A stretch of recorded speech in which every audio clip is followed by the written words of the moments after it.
Trends forecaster Gerald Celente, in his journal for spring 2010, has said that the Greek tragedy is Act 1 of the bigger drama jeopardizing the Eurozone's single currency bloc.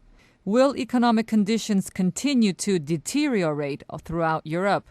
I spoke to Gerald Celente to find out. Not only will economic conditions continue to deteriorate throughout Europe, they will continue to deteriorate throughout the world. Let us understand that the world equity markets were collapsing in March of 2009. And the only thing that prevented them from crashing to the ground was that the central banks throughout the world flooded the marketplace with cheap money, whether it was China, India, Japan, the US, the UK, all of Europe, Australia, South Korea. All of this recovery is nothing more than a cover-up. The cover-up happened by flooding the system with cheap money. And now that cheap money is running out, debts are coming due. This is only the beginning. Before the clock strikes 2011, the crash of 2010 will have happened, and the world will realize that the greatest depression has begun.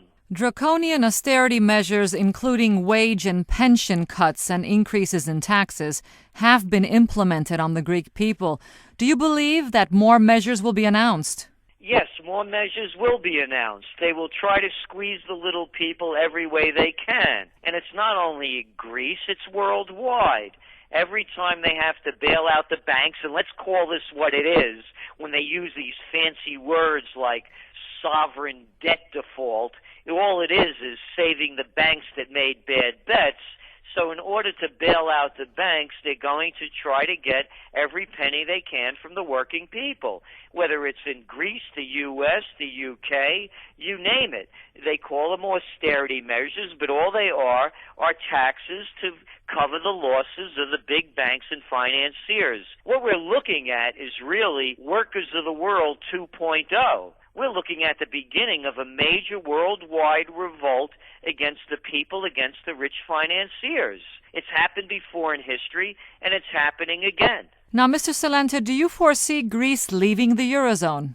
We not only foresee Greece leaving the Eurozone, we see other countries leaving as well. And again, this is not Monday morning quarterbacking or looking back and making it convenient to make a prediction. We said this would happen when the European Monetary Union was formed. It was incomprehensible that every nation could live under one charter and one currency. It was all done when there was the euphoria of the breakup of the former Soviet Union and the realization of global trade with China entering into the marketplace. The people that put it together at the time only envisioned growth forever. And we knew that when growth started to slow down and conditions worsened, that countries wouldn't be able to sustain a one-currency pact. And we also have to realize that the charters have been broken and they cannot sustain themselves. For example, under the European Monetary Union, the central banks weren't supposed to take on bad debt. Under the European Monetary Union, the IMF wasn't supposed to get involved in bailouts, nor were other countries supposed to get in bailouts of weaker countries. So these are only temporary fixes.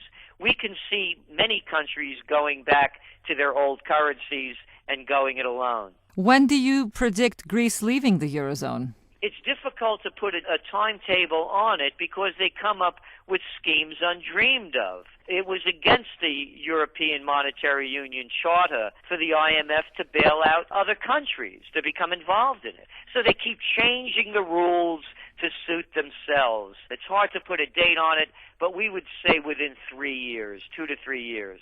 Do you believe that social unrest will erupt on the streets of Athens again? Social unrest is going to erupt on the streets worldwide. You're seeing it in China with the strikes. You're seeing it in Ireland, in Romania. You're going to see it in the U.S. with the Tea Parties.